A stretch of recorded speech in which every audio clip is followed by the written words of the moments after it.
Oi, então nesse vídeo a gente quer estudar limites laterais, tá? Então, o que foi feito nos vídeos anteriores foi mais ou menos o seguinte. A gente tinha uma função que a gente pode, para simplificar, supor que é uma função definida na reta inteira. E a gente estudou limites quando x tende a mais infinito ou menos infinito dessa função.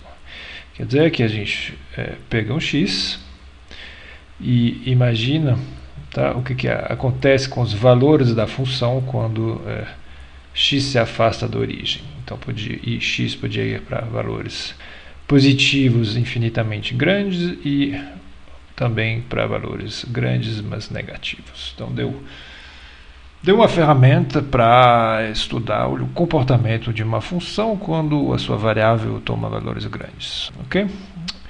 Nesse vídeo, a gente quer começar a olhar o comportamento da função perto de um ponto. Então, a gente vai fixar um ponto, né, que às vezes eu vou escrever assim como A, é um ponto fixo da reta, e o objetivo, tá, vai ser de estudar f de x, né, quando x está arbitrariamente perto de A ou infinitamente perto de A, mas vou simplesmente escrever quando x fica numa vizinhança de A. Mas quando eu digo vizinhança, opa, está faltando um H, eu vou querer dizer arbitrariamente próximo, tá? Então tem dois jeitos, né, de estar perto de um ponto A. Eu posso ou estar no ponto X à direita e considerar o que acontece quando esse ponto X tende a A, tá? Mas o ponto X pode também estar à esquerda de A e se aproximar de A, tomando valores menores. Então, isso aqui vai levar a duas noções de limites laterais. Tem um limite, que eu vou denotar assim,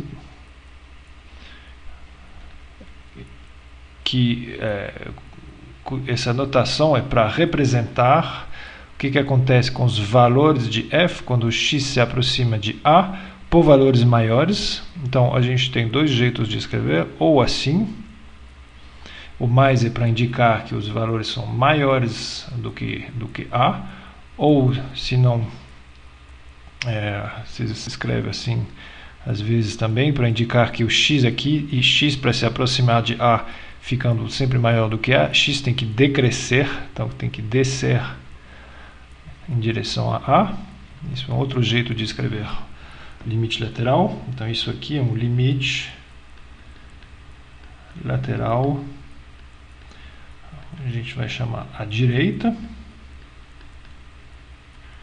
tá? E tem um análogo onde a gente se aproxima do ponto A, mas por valores menores. Então, ou a gente escreve assim, ou indica que x tem que crescer até A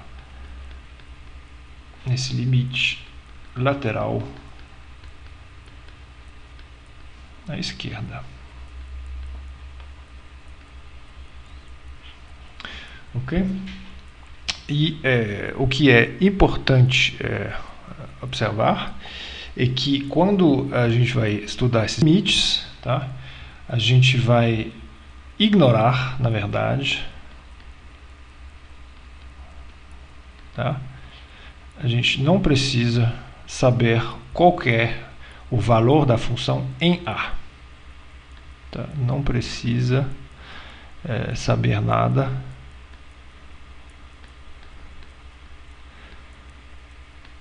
a respeito do valor da função no ponto A. Então aqui eu escrevo assim, f de A. Tá? Eu quero saber o que f de x faz quando x está perto de A, mas não em A. Isso a gente vai ver depois. Então vamos ver alguns exemplos.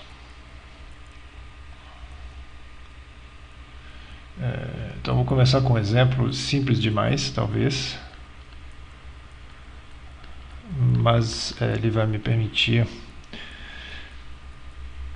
ilustrar algumas ideias, tá? Então vou pegar uma função extremamente simples, porque vai ser uma reta, tá?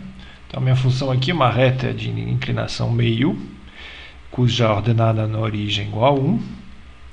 E a gente vai estudar o que essa função faz perto do ponto a igual a 1.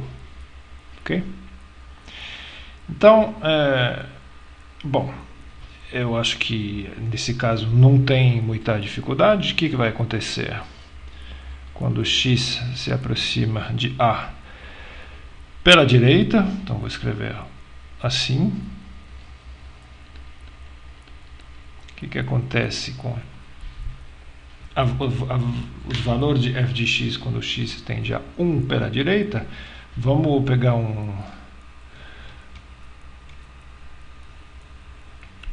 montar esse gráfico com o computador. Aí eu estou aqui embaixo, eu posso mexer com a variável x. Aqui está minha reta de inclinação meio que passa pelo ponto 1 aqui no eixo y. E quando o x decresce e se aproxima de A, então A é o ponto 1 que tem aqui embaixo, né? Então quando o x agora se aproxima de 1, o que acontece com os valores da função que eu observo aqui em cima? Tá? Vamos recomeçar. Eu estou me aproximando aqui, o x aqui embaixo tende a 1, o y aqui em cima, aparentemente, está se aproximando desse valor aqui. Parece, né? Cresce de 1.54, 1.52, etc. E à medida que x vai se aproximar, parece que os valores da função aqui ficam infinitamente perto desse valor que aqui é 1.5. Então eu vou escrever assim. Parece, né, pelo que a gente viu aqui, que se aproxima de 1.5, que é 3 meios. Tá?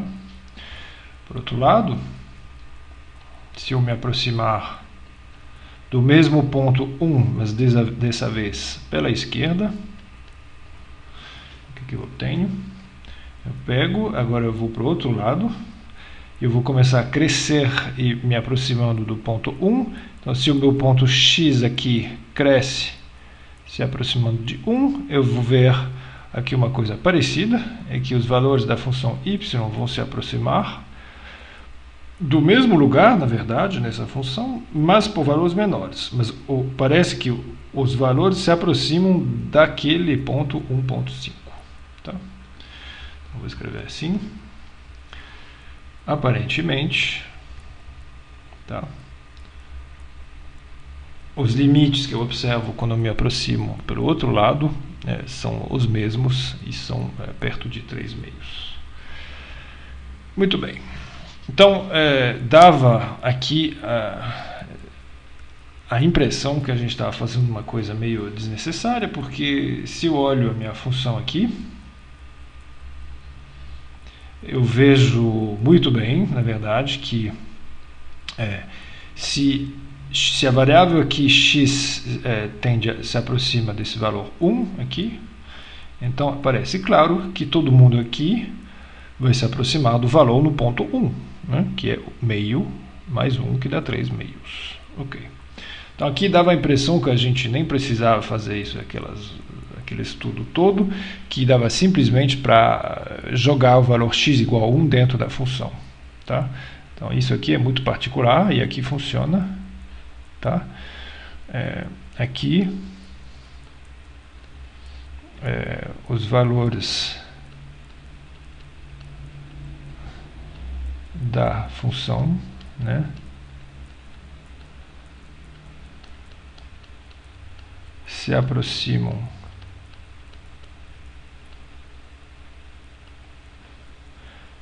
de, na verdade, f de 1 quando o meu x tende a 1, né? Que seja 1 pela direita ou pela esquerda. Então isso aqui é uma particularidade dos valores da função se aproximarem dos valores da função no ponto mesmo. Isso aqui a gente diz que é devido à função de f ser contínua. mas a gente volta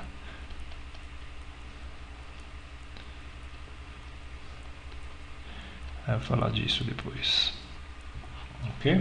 Vou pegar um outro exemplo onde isso não pode ser feito. Ok? Então, um exemplo onde eu não vou montar um gráfico dessa vez. Tá? Vai ser a seguinte função: x2 menos 1 sobre x menos 1. E eu vou pegar o mesmo ponto. Não, desculpa, vou pegar dois pontos diferentes. Primeiro, vou pegar o ponto a igual a 0. Tá? E ver o que acontece quando x tende a 0 pela direita. Então, o que eu observo? Parece claro que quando x se aproxima de 0, o numerador vai se aproximar de 0 ao quadrado menos 1, que dá menos 1. O denominador vai se aproximar de 0 menos 1, que é menos 1. Então, provavelmente que o que vai acontecer é que a função toda vai se aproximar do quociente menos 1 sobre menos 1, que dá 1. Tudo bem. Então aqui de novo, dava a impressão que bastava jogar esse valor dentro da minha função para obter essencialmente isso. Na verdade, está correto, mas a gente vai ter que justificar isso um pouco depois. Vamos ver outro ponto um pouco mais interessante. Ponto a igual a 1. Então, se eu olhar agora o que acontece quando x se aproxima de 1, vou começar vindo pela direita. Então, o que acontece com essa função? O numerador se aproxima provavelmente de 1 ao quadrado menos 1. E o denominador se aproxima de 1 menos 1, que é 0. Então, isso aqui vai se aproximar, na verdade, de 0 sobre 0. E como a gente já sabe, 0 sobre 0 é uma forma indeterminada.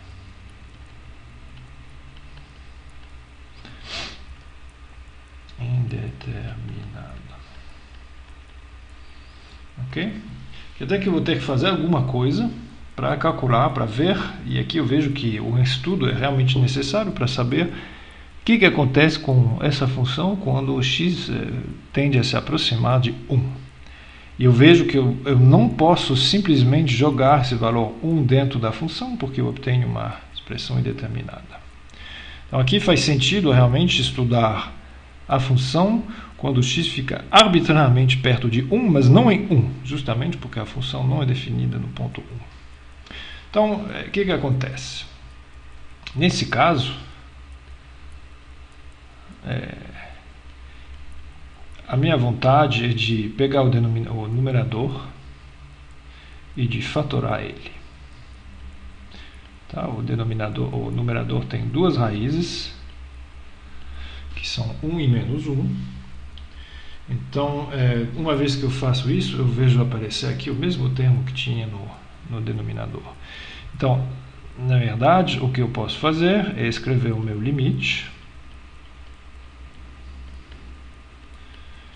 que originalmente é da forma 0 indeterminada, né? 0 sobre 0, como sendo o limite onde eu posso fatorar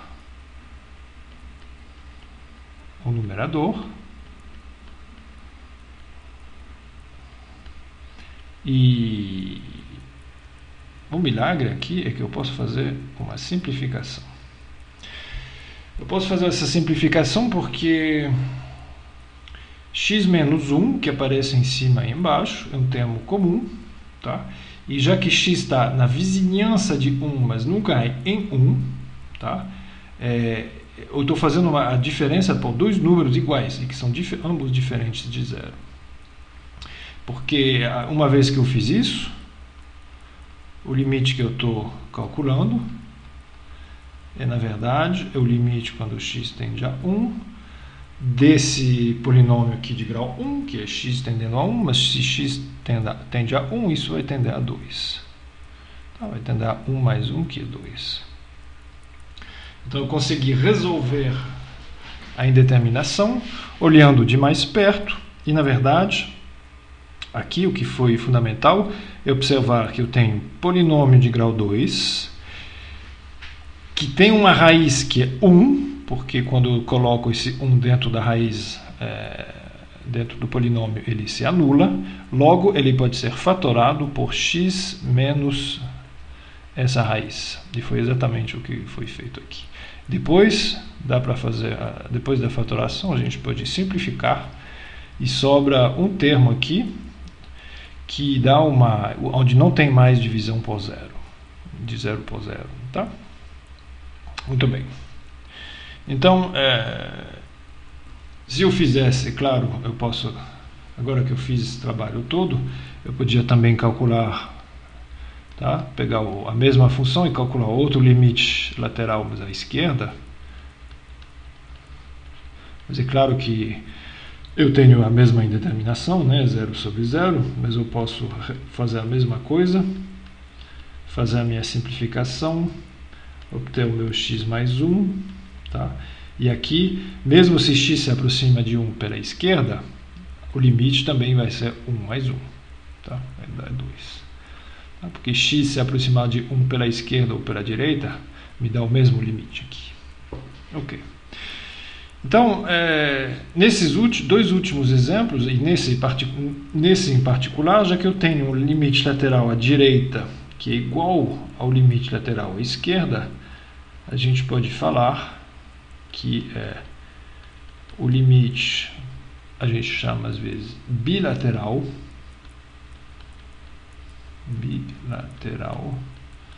existe, tá?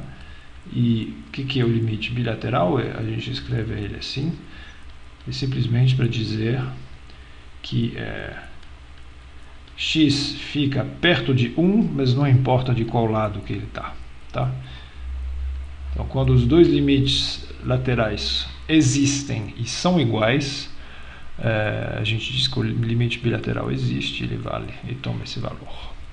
Ok? Então, que mais? A gente podia considerar um outro exemplo, com uma função trigonométrica, por exemplo. Vou considerar a função f agora, que é cosseno x, e vou pegar o ponto A igual a 0. Então, o que acontece em termos de limites laterais? O que é o limite quando x tende a 0 de cosseno de x? Bom, tem que se lembrar simplesmente da definição do cosseno.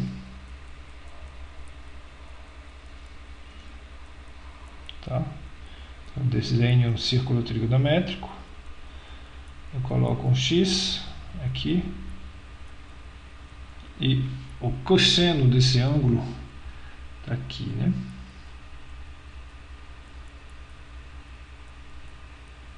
Aqui eu enxergo cosseno x. Estou no círculo trigonométrico. Então o raio aqui é 1.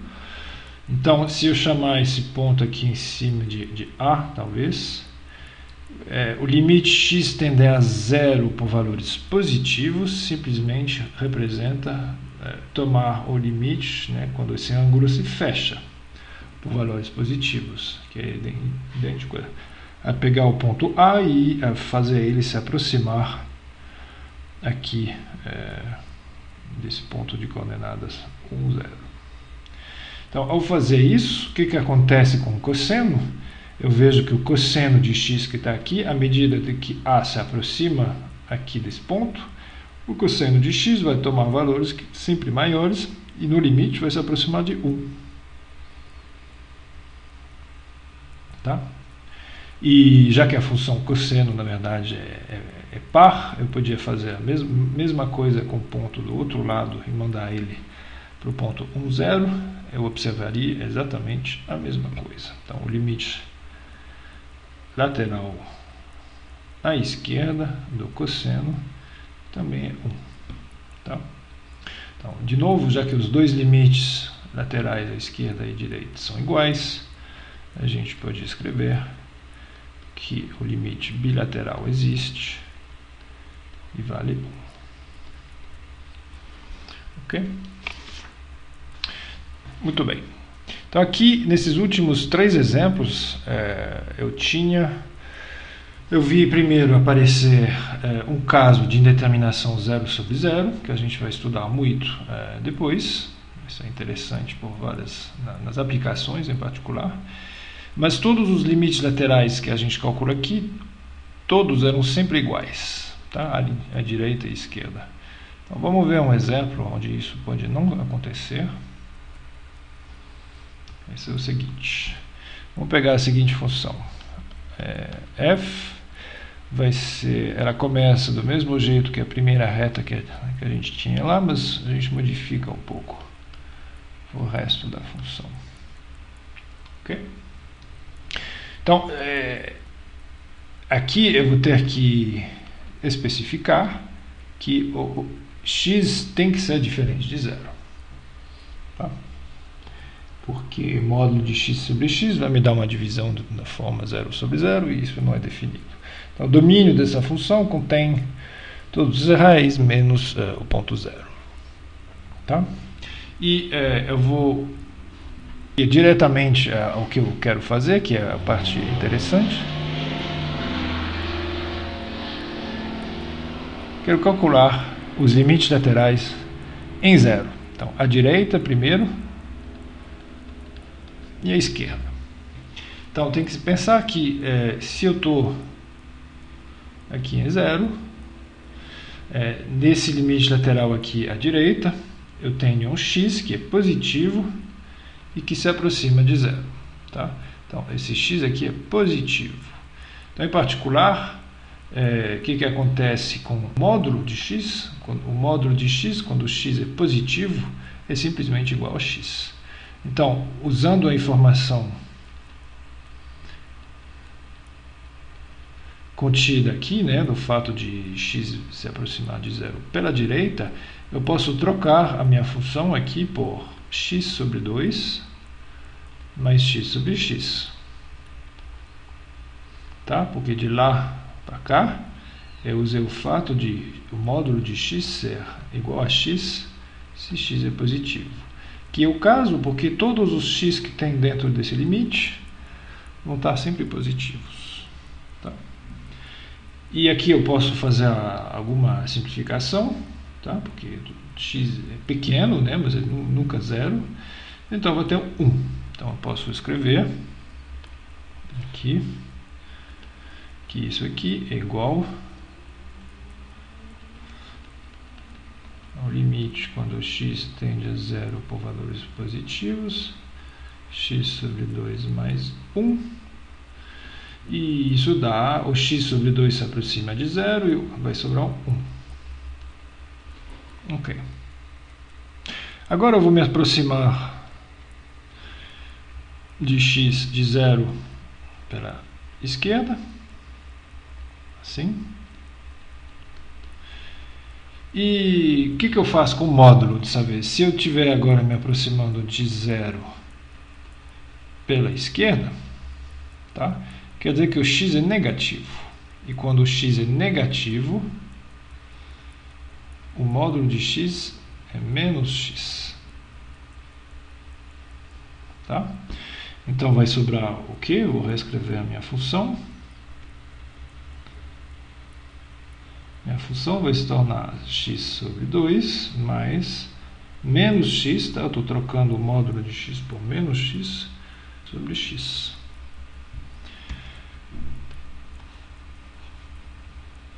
E agora, o que é? Opa!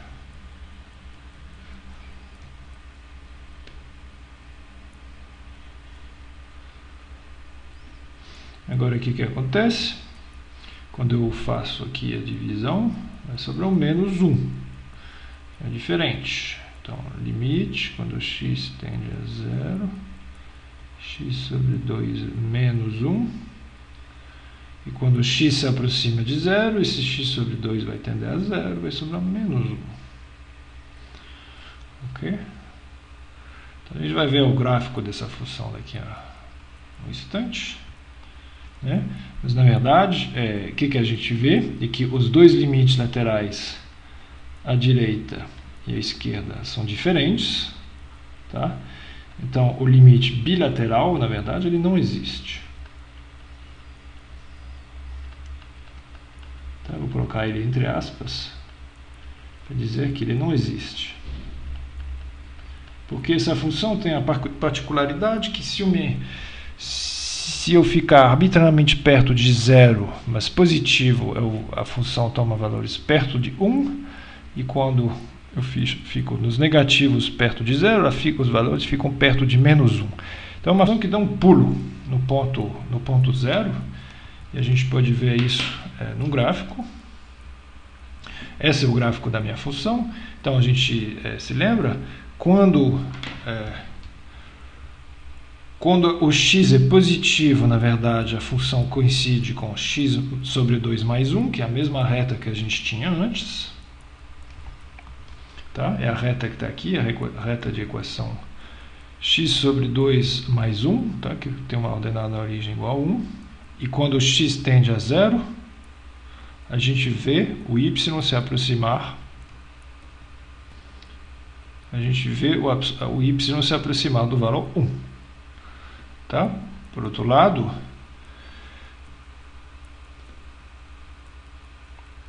se eu pegar o meu x e tornar ele negativo e eu me aproximo da origem, eu vejo agora os y aqui tomarem valores perto de menos 1. Tá? Então, e essa função aqui, ela dá justamente um pulo na origem, e a gente vê aqui muito bem. Tá? Ela pula de valores perto de menos 1 para valores perto de 1 ao x atravessar a origem. Vocês estão vendo? Quando eu estou exatamente no x igual a 0,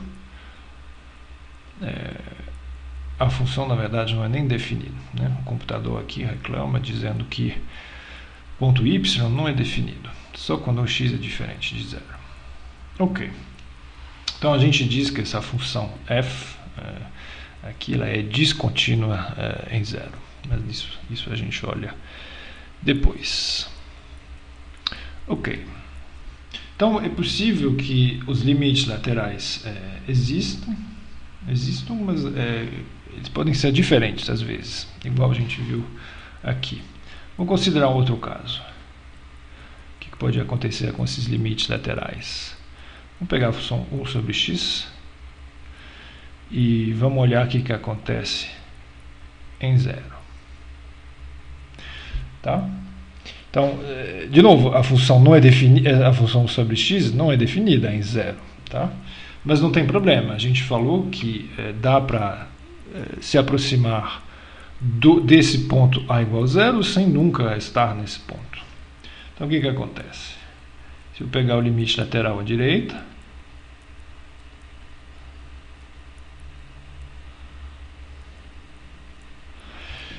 é uma coisa que a gente já encontrou, mas quando o x se aproxima de 0, e uma divisão de 1 por x vai dar um número grande. Né?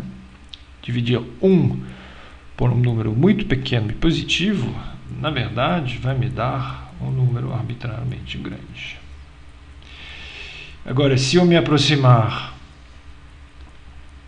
de 0 pela esquerda, então estou dividindo agora 1 por um número pequeno, mas negativo, vai me dar menos infinito. Então, aqui os limites laterais eles não existem no sentido de se aproximar de um valor finito, mas a gente mesmo assim pode dar um sentido e falar que os valores da função ficam arbitrariamente grandes e positivos à medida que x se aproxima de 0 pelos positivos e coisa parecida do outro lado. Então, se a gente for montar um gráfico, fazer assim, vou montar o gráfico da função 1 sobre x.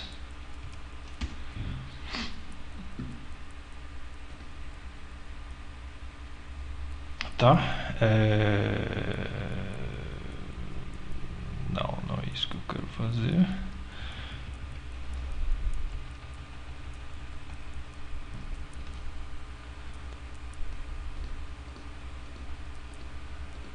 Isso. É isso que eu queria fazer. Eu tenho a função sobre x, aqui, e eu começo olhando o limite lateral à direita. Então, quando o x se aproxima de zero, o que acontece com os valores da função? Eles vão embora, lá para cima. Tá? Por outro lado, se o x agora vier se aproximar de zero por valores menores, o valor da função 1 sobre x vai para menos infinito. Então, esse eixo y aqui parece ter um papel, né, no sentido que o gráfico da função se aproxima dessa reta, né, quando o x se aproxima de zero. Então, a gente diz que o eixo y, nesse caso, é uma assíntota vertical. Então, vou escrever assim. Tá. A reta vertical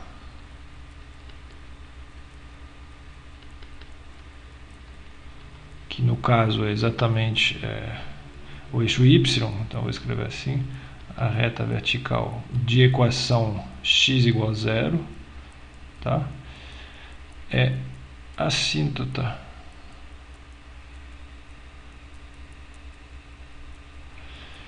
a reta vertical x igual a zero é assíntota vertical da função. Ok? A gente vai ver outros exemplos depois. Mas eu acho que a gente tem isso aqui mostra que os limites laterais eles podem não existir, né? Mas eles, no sentido de ser um valor finito, mas eles podem tomar valores arbitrariamente grandes. E o último exemplo que eu vou considerar aqui, antes de dar umas propriedades um pouco mais formais, vai ser o seguinte: é um caso em que o limite lateral realmente não existe. Então, a função é uma função bastante terrível, que é a seguinte função: a função seno de 1 sobre x, e a gente vai estudar ela na vizinhança do ponto zero. Tá? Então, o que acontece com limite quando x tende a zero por valores positivos? Bom, tem que se lembrar, a gente acabou de ver que à medida que x tende a zero por valores positivos, 1 sobre x toma valores grandes. Tá? Isso toma valores grandes, e o seno de um número grande, o que significa? O seno é uma função que oscila. Essa é a função seno de x, né? Então, o seno de um número grande é uma coisa que fica oscilando, tá? A gente já tinha visto isso anteriormente. Então, o seno de uma coisa grande nunca vai se estabilizar. E se a gente olhar exatamente isso no gráfico, está aqui.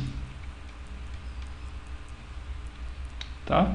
Eu começo com o meu x, tá?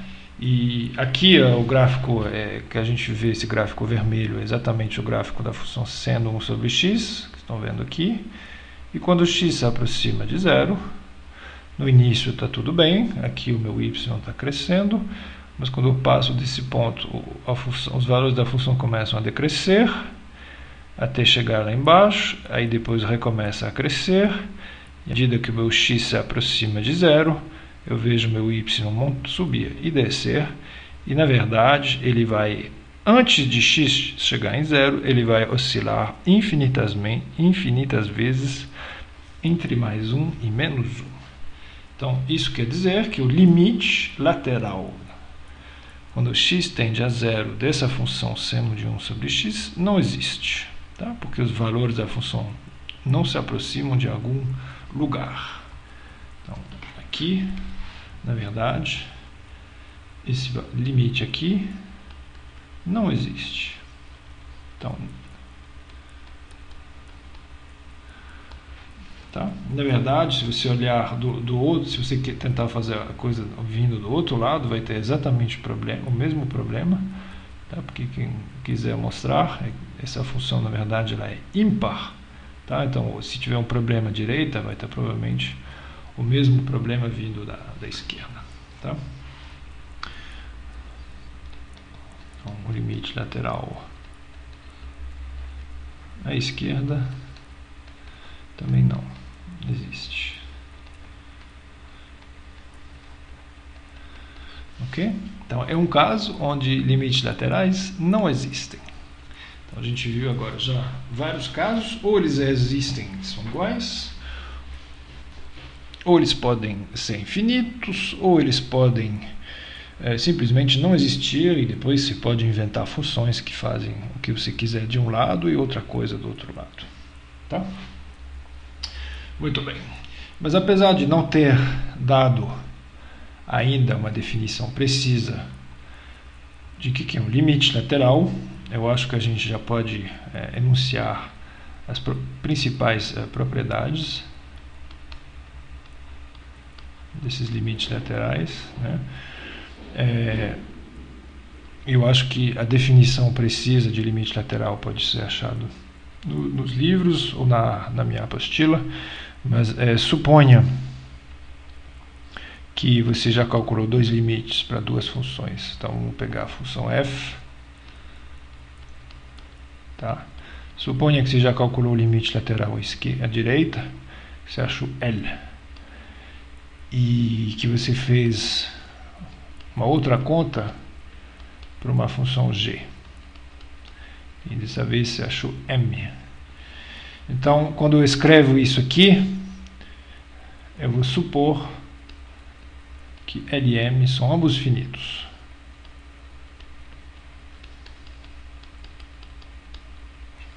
Tá? Quer dizer que não vale, por exemplo, não vale esse tipo de conta que a gente fez, tá? Isso aqui era meio particular. Então, se os dois forem finitos, o que eu posso fazer? Primeira coisa, eu posso calcular o limite da soma, tá? Então, se eu quiser calcular o limite quando x tende a de f de x mais g de x, vai ser claro que isso deve tender a L mais M. Se eu quiser colocar um menos, pode colocar um menos, não tem problema. Tá? E aliás, tudo que eu estou fazendo agora para o limite lateral à direita, pode reescrever depois a mesma coisa para o limite lateral à esquerda. Na verdade, se os dois existirem e forem iguais, você pode colocar o limite bilateral. Tá? Segunda propriedade vai ser o produto. Tá? Se você tem f que multiplica g, então o limite do produto vai ser o produto dos limites. Assim. E, finalmente, vai ser para divisão. Então, aqui a gente vai ter que supor que m é diferente de zero. Tá? E se m é diferente de zero, então o limite de x tendendo a por valores positivos de f sobre g, isso é igual a L sobre m. É claro que aqui a gente tem que supor que esse m é diferente de zero para ter um quociente bem definido. Tá? Então, por exemplo, tá? Suponha que você quer calcular o limite quando x tende a zero desse quociente. Tá? Então, já que eu quero calcular isso, então como o limite quando x tende a zero de x menos 2, né? Eu olho primeiro o numerador, isso vai tender a 0 menos 2, que é menos 2, então isso aqui é o meu L. agora eu olho o limite do denominador, que é x menos 1, mas isso aqui, quando o x tende a 0, o denominador tende a menos 1, então isso aqui é o meu m, e acontece que ele é diferente de 0, logo eu posso aplicar a terceira propriedade aqui, que diz que, pela terceira propriedade, o limite quando x tende a 0 de x menos 2 sobre x menos 1 vai dar L sobre M, que é menos 2 sobre menos 1, que me dá 2. Ok? Mas um outro exemplo seria de considerar o limite que eu tinha antes, que era esse. Eu dei mais cedo. Então aqui é um exemplo onde essa regra 3 não se aplica. Ela não se aplica porque o f tende a 0, então na verdade o L aqui é igual a 0, o M é igual a 0, então é uma coisa que eu não posso tratar via isso, e o que a gente viu aqui tinha que fazer alguma fatoração de polinômio x2 menos 1, fazer uma simplificação. Ok, mas a gente vai voltar a estudar limites indeterminados da forma 0 sobre 0 no próximo vídeo. Tá? A última coisa que eu queria falar era o seguinte: suponha que você queira calcular, e vai me permitir dar uma outra propriedade, vai ser a quarta propriedade, na verdade. Suponha que você tenha essa função.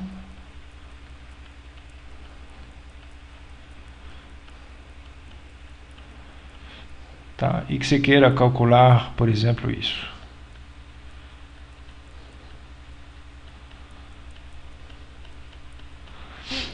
Tá? Limite quando x tende a 0 de f de x. Então eu vejo que f aqui é um produto de uma coisa bem suave, que é a função x2, e dessa função meio terrível, cujo gráfico está aqui ainda, né? Então a função seno de 1 sobre x, ela não tem limite.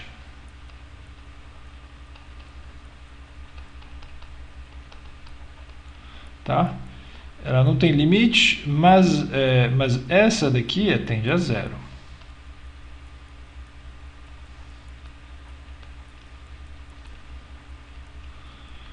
Então o que eu faço? Tá? E aqui a gente vai fazer uma coisa que é muito útil, é que a gente vai comparar a função f com duas outras funções mais simples. Deixa eu te mostrar como. Tá? A gente vai estimar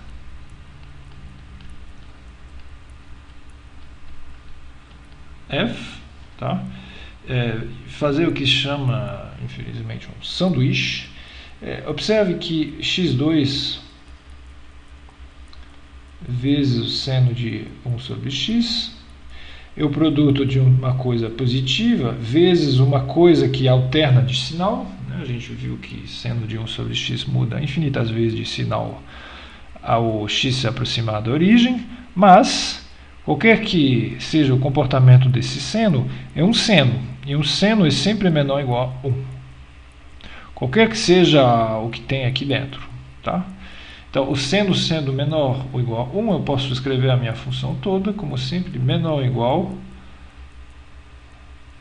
do que a função x2 vezes 1.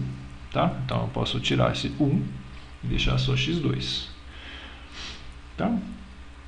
Por outro lado, eu posso continuar a pensar assim: esse seno, apesar de oscilar muitas vezes, é um seno, e o seno está sempre contido entre menos 1 e 1, então ele é maior ou igual a menos 1. Então a minha função ela é maior do que menos x2.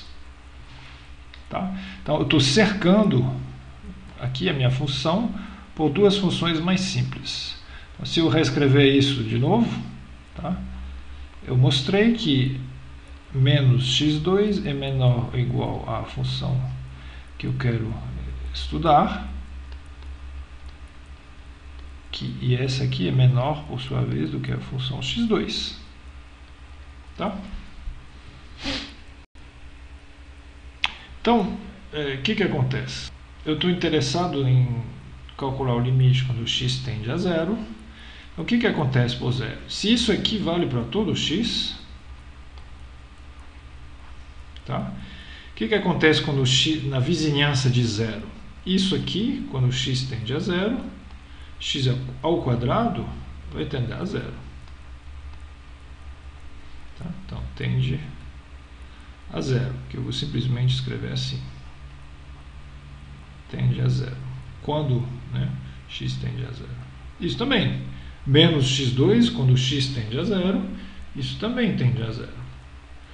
Então, se a minha função fica cercada entre duas outras funções e que ambas tendem a zero, essa daqui tem que tender a zero também.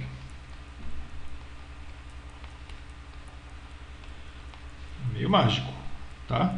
A gente comparou uma função complicada com duas funções mais simples, e essas daqui têm o mesmo limite, tá? Que era zero em ambos casos, e aí a gente deduziu que o limite do meio tem que ser igual a zero também, tá? Então, isso aqui vai ser, eu vou escrever isso em geral, para uma função f qualquer, mas primeiro vamos ver no gráfico o que acontece. Aqui a função vermelha, que está aqui, é a função x2 vezes seno de 1 sobre x. Tá? E o que eu fiz? Eu coloquei também os gráficos das funções x2 e menos x2. Então, x2 é a função de cima, menos x2 é a função de baixo. E a gente vê muito bem que a minha função vermelha ela está sempre abaixo da função x2, né? Porque é menor ou igual a x2 e é sempre maior ou igual a menos x2. Tá? Então, a função superior mais x2 a gente vê muito bem que ela tende a zero. A função inferior menos x2 tende a zero também. Então, qualquer outra função que tiver sanduichada entre essas duas daqui também tende a zero. Tá? Eu posso começar a me aproximar aqui do zero, se eu quiser, para ver que, de fato, a minha função vermelha não escapa, fica sempre contida entre as duas outras e que ela não para de oscilar entre valores positivos e negativos, mas mesmo assim, seus valores tendem a zero. Ok? Então, em geral, vamos escrever isso para poder usar isso em outras situações. Então, vai ser a quarta propriedade, tá? Chamada de sanduíche. Tá? Se existirem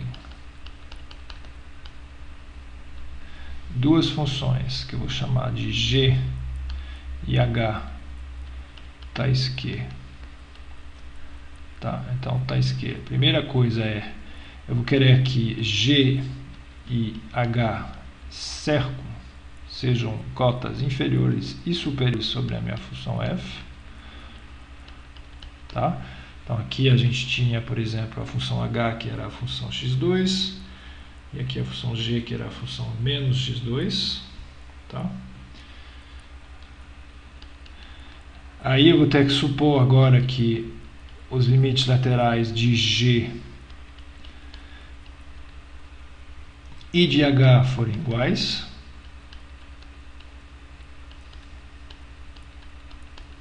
E vamos supor que seja igual a L. Então, tá? No caso aqui, o meu L era 0. Né? Então, o que acontece? O limite, quando x tende a A por valores positivos de f, existe e vale L. Tá? Cada vez que a gente escreve uma coisa dessa, tem duas afirmações: o limite de f existe e ele vale a L. Tá? Então tá.